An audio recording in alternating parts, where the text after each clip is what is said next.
அரசு பள்ளிக்கூடத்துல பிள்ளைங்களை சேர்க்காம நம்ம அண்ணன் விஜய் பர்மிஷன் கொடுத்து 1000 சிபிஎஸ்இ ஸ்கூல்ல கொண்டு போய் சேர்க்கணும். அதற்காக தான் இந்த ப்ரமோஷன் வீடியோ. மைனர் பிள்ளைங்களோட முகம் தெரியற மாதிரி வீடியோ எடுத்து அந்த சமூக வலைத்தளங்கள்ல போட்டு,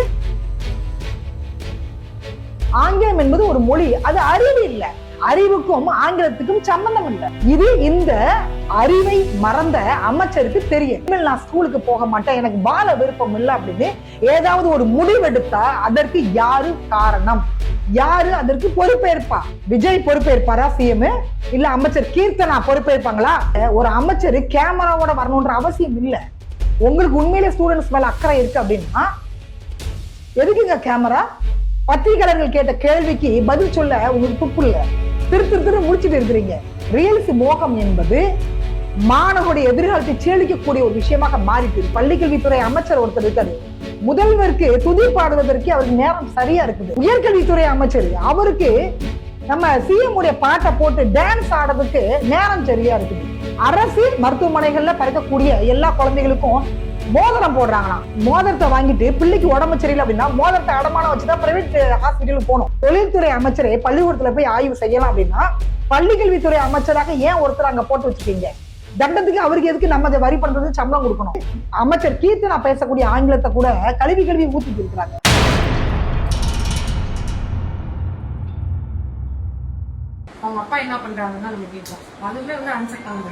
நம்ம அண்ணன் விஜயோடைய ஆட்சியில அரசு பள்ளியில படிக்கக்கூடிய ஒரு மாணவிக்கு ஆங்கிலம் தெரியல. உங்க அப்பா என்ன செய்யறாரு அப்படின்னு கேட்டதுக்கு ஆங்கிலத்துல பதில் சொல்ல தெரியல.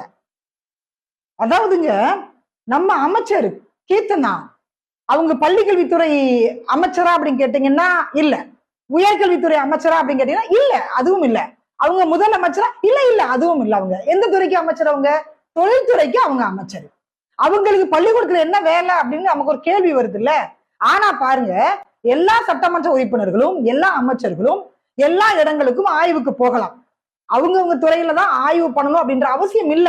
அப்படி ஒரு ரைட்ஸ் இங்க இருக்கு. அதனால நம்ம அமைச்சர் கீர்த்தனா அரசு பள்ளியில போய் ஆய்வு செய்யறப்ப, மாணவர்களுடைய அறிவு திறனை ஆய்வு செய்யறப்ப குழந்தைக்கு ஆங்கிலம் தெரியல. தமிழக முதலமைச்சர் விஜய் ஆங்கிலத்துல அப்படி பேசுவாப்ல, தமிழ் சொல்லவே தேவையில்லை. அதுவும் போக நம்ம அமைச்சர் கீர்த்தனா 4-5 லாங்குவேஜ் பேசுவாங்க. இப்படி ஒரு அறிவார்ந்த நபர்கள்லாம் ஆட்சியில் இருக்கும் பொழுது அரசு பள்ளி மாணவிக்கு ஆங்கிலம் தெரியல அப்படின்னா எவ்வளவு வேதனையா இருக்கும் நினைச்சு பாருங்க. அதனாலதான் நம்ம சிஎம் சார் 1000 பள்ளிக்கூடங்களுக்கு, சிபிஎஸ்இ பள்ளிக்கூடங்களுக்கு அனுமதி கொடுத்திருக்காங்க. அரசு பள்ளியில ஆங்கிலமே தெரியலங்க பிள்ளைங்களுக்கு. ஒட்டுமொத்தமாக அரசு பள்ளியில எல்லாம் இழுத்து மூடிட்டு சிபிஎஸ்இ கொண்டு வந்துட்டோம்னு வச்சுக்கோங்களேன், பிள்ளைங்க நல்லா ஆங்கிலத்துல பதில் சொல்லும். உங்க அப்பா என்ன செய்யறாரு அப்படின்னு கேட்டா பதில் சொல்லும். கரெக்டு தானே?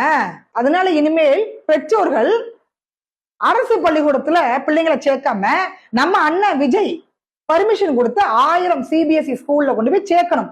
அதற்காக தான் இந்த ப்ரமோஷன் வீடியோ. அமைச்சர் ப்ரமோஷனுக்காக தான் அரசு பள்ளியில போய் ஆய்வு செய்து வீடியோ வெளியிட்டு இருக்கிறாங்க. கூடவே கேமராமேனை கூட்டு போயிட்டு நல்ல பிள்ளைங்க முகம் தெரியற மாதிரி, மைனர் பிள்ளைங்களோட முகம் தெரியற மாதிரி வீடியோ எடுத்து அந்த சமூக வலைத்தளங்கள்ல போட்டு இன்னைக்கு பாலிமர் தொலைக்காட்சி வரைக்கும் அது வந்துருச்சு. அந்த பிள்ளைக்கு பதில் தெரியல, அப்படியே நிக்குது அந்த பிள்ளை. அமைச்சர் கீர்த்தனா சொல்றாங்க, பாத்தீங்களா, சாதாரண ஒரு கேள்வி குழந்தைக்கு தெரியல. சரி, லாஸ்ட் ரோ அந்த ஸ்டூடெண்ட்ட கேளுங்க அப்படின்றாங்க. அதாவதுங்க, நான் அரசு பள்ளியில தான் படிச்சேன். 1ஆம் வகுப்புல இருந்து 12ஆம் வகுப்பு வரைக்கும் நான் அரசு பள்ளியில தாங்க படிச்சேன். எனக்கு ஆங்கிலம் அந்த அளவுக்கு வராது. உண்மை, இது யதார்த்தம். இது அரசு பள்ளியில படிக்கக்கூடிய மாணவிகள்கிட்ட நீங்க தமிழ்ல பேசி ஜெயிக்க முடியாது. அந்த அளவுக்கு உச்சரிப்பு கணீர் இருக்கும். ஆனால் ஆங்கிலம் என்பது ரேரு, ரொம்ப ரொம்ப ரேரு. ஏதாவது ஒரு பிள்ளைங்க தான் படிக்கும், பேசும். தமிழ் வழியில தான் அரசு பள்ளிக்கூடங்கள்ல பாடம் சொல்லி கொடுத்துட்டு இருக்கிறாங்க. பிரைவேட் ஸ்கூல் மாதிரி தமிழ்ல பேசினா உனக்கு 50 ரூபீஸ் ஃபைன், அதெல்லாம் அரசு பள்ளியில கிடையாது. பிரைவேட் ஸ்கூல்ல மெட்ரிக்காக இருந்தாலும் சரி, சிபிஎஸ்இயாக இருந்தாலும் சரி, இன்டர்நேஷனலாக இருந்தாலும் சரி, கிளாஸ் ரூம்ல பிள்ளைங்க ஆங்கிலத்துல தான் பேசணும். கட்டாயம் இது. ஆசிரியர்கள் பிளஸ் ஸ்டூடெண்ட்ஸ் ஆங்கிலத்துல தான் பேசணும், அது கட்டாயம். அதனால அந்த பிள்ளைங்க ஈஸியா ஆங்கிலத்தை கத்துக்கும். அரசு பள்ளியில படிக்கக்கூடிய பிள்ளைங்களுக்கு அந்த வாய்ப்பு இல்ல. அரசு பள்ளியில நம்மளுடைய தாய்மொழியான தமிழ்ல நீங்க பேசினா ஃபைன் அப்படின்னு நாம சொல்ல முடியுமா? எந்த ஆசிரியராவது அப்படி ஒரு ரூல்ஸ கொண்டு வர முடியுமா? இல்ல அரசாங்கம் தான் கொண்டு வர முடியுமா? அப்ப ஆங்கிலம் என்பது அந்த பிள்ளைங்களுக்கு குறைவாகத்தான் இருக்கும். ஆங்கிலம் என்பது ஒரு மொழி, அது அறிவு இல்ல. அது இந்த அறிவு கெட்ட அமைச்சருக்கு தெரியல. ஆங்கிலம் என்பது ஒரு மொழி தான். ஹிந்தி நம்ம வேண்டாம் சொல்றோம், அந்த மாதிரி ஆங்கிலம் என்பது ஒரு மொழி, அது அறிவு இல்ல. அறிவுக்கும் ஆங்கிலத்துக்கும் சம்பந்தம் இல்லை. எந்த மொழிக்கும் அறிவுக்கும் சம்பந்தம் இல்லைங்க. எந்த மொழிக்கும் நம்ம திறமைக்கும் சம்பந்தம் இல்லை. இது இந்த அறிவை மறந்த அமைச்சருக்கு தெரியல. அந்த ஆய்வுக்கு போன அந்த பள்ளிக்கூடத்து பிள்ளைங்க, சின்ன சின்ன பிள்ளைங்க, எல்லா ஸ்டூடெண்ட்ஸ் மத்தியிலையும் இந்த மாதிரியான ஒரு கேள்வியை கேட்டு அந்த பிள்ளைய அசிங்கப்படுத்தி, நாளைக்கு அந்த பிள்ளை தவறான ஒரு முடிவு எடுத்துருச்சு, எல்லா பிள்ளைங்க முன்னாடி நான் அசிங்கப்பட்டுட்டேன், இனிமேல் நான் ஸ்கூலுக்கு போக மாட்டேன், எனக்கு வாழ விருப்பம் இல்லை அப்படின்னு ஏதாவது ஒரு முடிவு எடுத்தா அதற்கு யாரு காரணம்? யாரு அதற்கு பொறுப்பேற்பா? விஜய் பொறுப்பேற்பாரா சிஎம்? இல்ல அமைச்சர் கீர்த்தனா பொறுப்பேற்பாங்களா? அந்த பிள்ளை நாளைக்கு ஏதோ ஒரு தவறான முடிவு எடுத்துருச்சுங்க, யாரு இதுக்கு பொறுப்பு? எவ்வளவு பெரிய தவறு இது! நம்ம படிக்கிற காலகட்டத்திலையும் இந்த மாதிரியான ஆய்வுகள்லாம் நடந்தது. அப்ப கேமரா இல்ல, ஆண்ட்ராய்டு மொபைல் கிடையாது, இந்த மாதிரி சமூக வலைத்தளங்கள் கிடையாது. நாம அசிங்கப்பட்டாலும் நாம கிளாஸ் ரூம்குள்ளே அது மூடி மறைக்கப்படும். ஆனா இப்ப அப்படி இல்ல. நீங்க ஒரு அமைச்சர் கேமராவோட வரணும்ன்ற அவசியம் இல்ல. உங்களுக்கு உண்மையிலே ஸ்டூடெண்ட்ஸ் மேல அக்கறை இருக்கு அப்படின்னா எதுக்குங்க கேமரா? ஏன் சமூக வலைத்தளங்கள் வரைக்கும் அது வரணுமா? இல்ல தொலைக்காட்சிகள் வரைக்கும் வரணுமா? நீங்க ஆய்வு பண்ணீங்க அப்படின்றது தெரியணுமா எல்லாத்துக்கும்? நான் என்ன கேட்கிறேன்னா, நீங்க தொழில்துறை அமைச்சர் தானே. திருவள்ளூர்ல அமோனியா வாயுனால கிட்டத்தட்ட 18 பேர் இறந்து போயிட்டாங்க. போய் ஆய்வு பண்ணீங்களா? பாத்தீங்களா? நீங்க சட்டமன்றத்துல வெற்றி பெற்ற சான்றிதழை கொண்டு வரணும் அப்படின்ற அறிவு கூட உங்களுக்கு இல்ல. நீங்க எங்க பிள்ளைங்கிட்ட ஆங்கிலத்துல கேள்வி கேட்டு பிள்ளைங்களுக்கு அறிவே இல்லைன்னு நீங்க சொல்றீங்க. இங்க தமிழகத்துல வரக்கூடிய பல்வேறு தொழிற்சாலைகள் ஆந்திராக்கு போயிட்டு இருக்குது. பத்திரிகையாளர்கள் கேட்ட கேள்விக்கு பதில் சொல்ல உங்களுக்கு துப்பு இல்ல. திரு முடிச்சிட்டு இருக்கிறீங்க. ரீல்ஸ் மோகம் என்பது மாணவர்களுடைய எதிர்காலத்தை சீலிக்கக்கூடிய ஒரு விஷயமாக மாறிட்டு இருக்குது. அதாவதுங்க, அரசு பள்ளிகளை மேம்படுத்துங்க அப்படின்னா அரசு பள்ளிகளை மூடிட்டு இருக்கிறாங்க. கல்வி தரத்தை உயர்த்துங்க அப்படின்னா ஆசிரியர்களே அங்க இல்ல. பிள்ளைங்க எப்படி படிப்பாங்க? 4 சப்ஜெக்டுக்கு ஒரு டீச்சருங்க. என் பிள்ளை கவர்மெண்ட் ஸ்கூல்ல நான் போட்டேன், ஒரே ஒரு வருஷம் போட்டேன். என் பிள்ளை பாடம் எடுத்துட்டு இருக்குதுங்க. அரசு பள்ளியில என் பிள்ளை பாடம் எடுத்துட்டு இருக்குது, எழுதி போட்டுட்டு இருக்குது. ஆசிரியர் உட்காந்து போன்ல நோண்டிட்டு இருக்கிறாங்க. 1 லட்சம் ரூபாய் சம்பளம் அவங்களுக்கு. பிரைவேட் ஸ்கூல்ல 15,000 சம்பளம், அதுக்கு மேல கொடுக்கறதே இல்ல. பிரைவேட் ஸ்கூல்ல ஒர்க் பண்ணக்கூடிய டீச்சர்ஸா சாவடிக்கிறாங்க போட்டு. Mark mark mark, rank rank ரேங்க்னு சாவடிக்கிறாங்க. ஆனால் அரசு பள்ளியில வேலை செய்யக்கூடிய ஆசிரியர்கள் 1 லட்சம் ரூபாய் சம்பளம் வாங்கிட்டு ஹாப்பியா இருக்காங்க. 4 சப்ஜெக்ட் ஒரு டீச்சர். அரசு பள்ளிக்கூடங்களை தரம் உயர்த்துங்க அப்படின்னா 1000 சிபிஎஸ்இ பள்ளிக்கூடங்களுக்கு நீங்க அனுமதி கொடுத்துருக்கீங்க. அப்ப நீங்க ப்ரமோட் பண்றீங்க. இப்படி இந்த அமைச்சரை வச்சு ப்ரமோட் பண்றீங்க. பள்ளிக்கல்வித்துறை அமைச்சர் ஒருத்தர் இருக்காரு. முதல்வருக்கு துதி பாடுவதற்கு அவருக்கு நேரம் சரியா இருக்குது. உயர்கல்வித்துறை அமைச்சர், அவருக்கு நம்ம சிஎம் உடைய பாட்டை போட்டு டான்ஸ் ஆடுறதுக்கு நேரம் சரியா இருக்குது. எங்க இருந்து விளங்குவோம் இப்ப இந்த பள்ளிக்கூடங்கள்லாம்? பிள்ளைங்க எங்க இருந்து விளங்குவோம்? விஜய் ஆட்சியை பிடித்த பிறகு அரசு மருத்துவமனையை தரம் உயர்த்துங்க அப்படின்னு சொன்னா 8000 தனியார் மருத்துவமனைகளுக்கு அனுமதி கொடுத்திருக்கிறாங்க. அது அண்ணாவுடைய பிறந்த நாளை முன்னிட்டு அரசு மருத்துவமனைகள்ல பிறக்கக்கூடிய எல்லா குழந்தைகளுக்கும் மோதிரம் போடுறாங்களாம். அது தாய்மாமன் சீரம். மோதிரத்தை வாங்கிட்டு பிள்ளைக்கு உடம்பு சரியில்லை அப்படின்னா மோதிரத்தை அடமானம் வச்சுதான் பிரைவேட் ஹாஸ்பிட்டலுக்கு போகணும். ஏன்னா அரசாங்க மருத்துவமனையில வசதிகள் இல்ல, மருத்துவர் இல்ல, மருத்துவம் இல்லைங்க, மருந்துகள் இல்ல. தமிழ்நாட்டுல நான் ஆட்சிக்கு வந்து அடுத்த நொடி பிறக்கக்கூடிய எல்லா குழந்தைகளுக்கும் மோதிரம், தங்க மோதிரம். அதற்கு பிறகு அரசு மருத்துவமனையில பிறக்கக்கூடிய குழந்தைகளுக்கு மட்டும்தான் தங்க மோதிரம். அவங்களுக்கு மட்டும்தான் நான் தாய் மாமன், சித்தப்பன், பெரியப்பன். பிரைவேட் தனியார் மருத்துவமனைகள்ல பிறக்கக்கூடிய குழந்தைகளுக்கு எனக்கும் சம்பந்தமே இல்லை. நான்லாம் அவங்களுக்கு தாய் மாமனா இருக்க முடியாதுன்றாரு நம்ம சிஎம் சார். சொன்னீங்களா? நீங்க தேர்தல் பிரச்சாரத்தில் இதெல்லாம் சொன்னீங்களா? தொழில்துறை அமைச்சரே பள்ளிக்கூடத்துல போய் ஆய்வு செய்யலாம் அப்படின்னா பள்ளிக்கல்வித்துறை அமைச்சராக ஏன் ஒருத்தர் அங்க போட்டு வச்சிருக்கீங்க? தண்டத்துக்கு அவருக்கு எதுக்கு நம்ம வரி பண்றது சம்பளம் கொடுக்கணும்? உயர்கல்வித்துறை அமைச்சர் எதுக்கு? அவருக்கு நாம சம்பளம் கொடுக்கணுமா? இங்க தமிழகத்தில் இருக்கக்கூடிய 38 துறைகளுக்கும் அமைச்சர் கீர்த்தனாவே போதும்ன்ற. தனித்தனியா எதுக்கு அமைச்சரை போட்டுட்டு மக்கள் வரி பணத்தை வேஸ்ட் பண்றீங்க? தொழில்துறை அமைச்சர் பள்ளிக்கூடத்துல போய் ஆய்வு பண்றது, உயர்கல்வித்துறை அமைச்சர் பாட்டை போட்டு டான்ஸ் ஆடிட்டு இருக்கிறாரு. தமிழக வெற்றிடத்தில் இருக்கக்கூடிய நிர்வாகிகள் எல்லாம் எம்பிபிஎஸ் மாறிடுவாங்க. டீச்சரா மாறிடுவாங்க.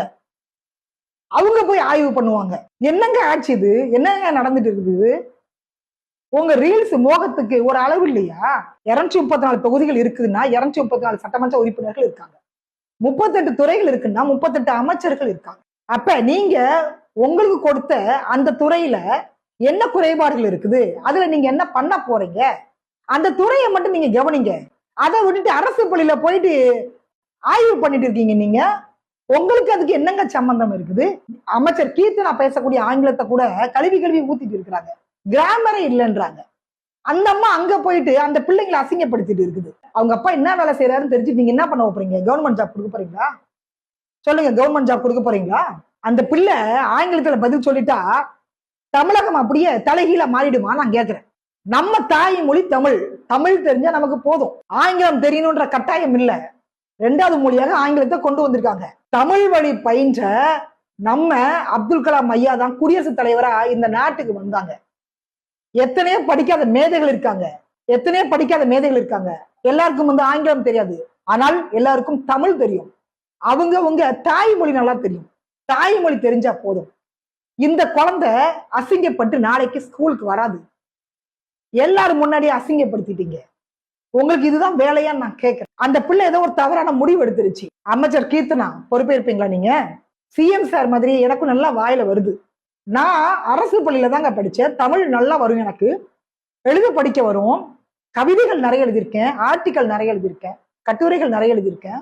என்னுடைய தாய்மொழி தமிழ். நான் பெருமையா சொல்லுவேன். எனக்கு ஆங்கிலம் தேவையில்லை, எனக்கு ஹிந்தி தேவையில்லை. தேவை என்றால் நான் கத்துப்பேன். அரசு பள்ளியில நல்ல ஒரு ஆங்கில ஆசிரியரை போடுங்க. விஜய் சிஎம்மா பொறுப்பேற்ற பிறகு 1000 சிபிஎஸ்இ பள்ளிக்கூடங்களுக்கு அனுமதி கொடுத்திருக்கிறாங்க. 8000 தனியார் மருத்துவமனைகளுக்கு அனுமதி கொடுத்திருக்காங்க. மக்களை நல்லா கேட்டுக்கோங்க. அணுக்கனிம சுரங்கம் தோண்டுவதற்கு அனுமதி கொடுத்திருக்காங்க கன்னியாகுமரியில. பரந்தூர் விமானம், அந்த வேலை இன்னும் நடந்துட்டு இருக்குது. அதற்கு இதுவரைக்கும் அவரு வாய் திறந்து பதில் சொல்லவே இல்லை. அதற்கு மறுப்பு தெரிவிக்கவே இல்லை. இந்த மாதிரி தேர்தல் பிரச்சாரத்துல அவர் எதெல்லாம் எதிர்த்தாரோ, எதையெல்லாம் வைத்து அரசியல் செய்தாரோ, அதற்கெல்லாம் இன்னைக்கு அனுமதி கொடுத்திருக்கிறாரு. மிகப்பெரிய ஒரு அரசியல்வாதி நம்ம சிஎம் சார். நல்லா தெரிஞ்சுக்கோங்க. அதிமுக திமுக அதிமுகவை தூக்கி சாப்பிட்டார் 50 நாள்ல. அவங்க கூட இப்படி அரசியல் பண்ணலங்க. அரசியல் ஜாம்பவானா இன்னைக்கு நம்ம சிஎம் சார் மாறிட்டு இருக்கிறார். 1000 சிபிஎஸ்இ ஸ்கூலுக்கு அனுமதி கொடுத்திருக்கிறாரு. தமிழக சிஎம் விஜய் பெயர்ல ஏற்கனவே ஒரு சிபிஎஸ்இ ஸ்கூல் நடந்துட்டு இருக்குது. அங்கே ஹிந்தி கத்து கொடுத்துட்டு இருக்காங்க, சமஸ்கிருதம் கத்து கொடுத்துட்டு இருக்கிறாங்க. வெளியில இருமொழி கொள்கைன்னு இவங்க வசனம் பேசிட்டு இருப்பாங்க. தமிழ்நாட்டில் இருக்கக்கூடிய அரசு மருத்துவமனைகள், அரசு பள்ளிக்கூடங்களை தரம் உயர்த்துங்க அப்படின்னா தனியார் மருத்துவமனைகளுக்கும் தனியார் பள்ளிக்கூடங்களுக்கும் அனுமதி கொடுத்துட்டு ஒட்டுமொத்தமாக தமிழ் சமுதாயத்தை, நம்ம மாணவர்களை கார்பரேட் கம்பெனிக்கு வித்துட்டு இருக்கிறாரு நம்ம தமிழக சிஎம் சார். உங்க கருத்து என்னன்றதை நீங்க பதிவு பண்ணுங்க. மறுபடியும் அமைச்சர் கீர்த்தனா உங்களுக்கு என்னுடைய கண்டனத்தை நான் தெரிவிக்கிறேன். உங்களுக்கு 4 மொழிகள் தெரிந்தால் எல்லாருக்கும் தெரியணும்ன்ற அவசியம் இல்லை. ஆங்கிலம் படிச்சாதான் தன்னம்பிக்கை வரும்னு எந்த சட்டத்துல இருக்குது? எந்த அறிவுரை சொல்லி கொடுத்துருக்கா உங்களுக்கு? என்ன முட்டாள்தனமான பேச்சு இதெல்லாம்? எங்க தாய்மொழி தமிழ், அது தெரிஞ்சவங்களுக்கு போதும். திமுகக்கும் எனக்கு நடுவுல யாரு வந்தாலும் நிர்வாகம் பொறுப்பல்ல. இது கிட்டத்தட்ட ஒரு 3rd கிரேட் ரவுடி பேசுற வார்த்தை. அப்போ இவங்களுக்கும் திமுகக்கும் நடுவுல வந்தது யாருன்னா கூட்டணிகள் தான் இருந்தாங்க. நாங்க வெளியே இருந்து ஆதரவு தெரிவிக்கிறோம். நேத்திக்கு அவர் அவமானப்படுத்தினது கூட்டணி கட்சி தான் அவமானப்படுத்திருக்காரு. ஐஎம்எல்ஆ இருக்கட்டும், விசிகே இருக்கட்டும். நான் காங்கிரஸ் பத்தி பேச நான் தயாராவே இல்லை. ஏன்னா காங்கிரஸை ரொம்ப பெரிய மதிப்பான ஒரு பார்வையில பார்த்தது. நான்லாம் எனக்குலாம் காங்கிரஸ் எல்லாம் அவ்வளவு பிடிக்கும். ஆனா இந்த எலெக்ஷன்ல அவங்க பண்ண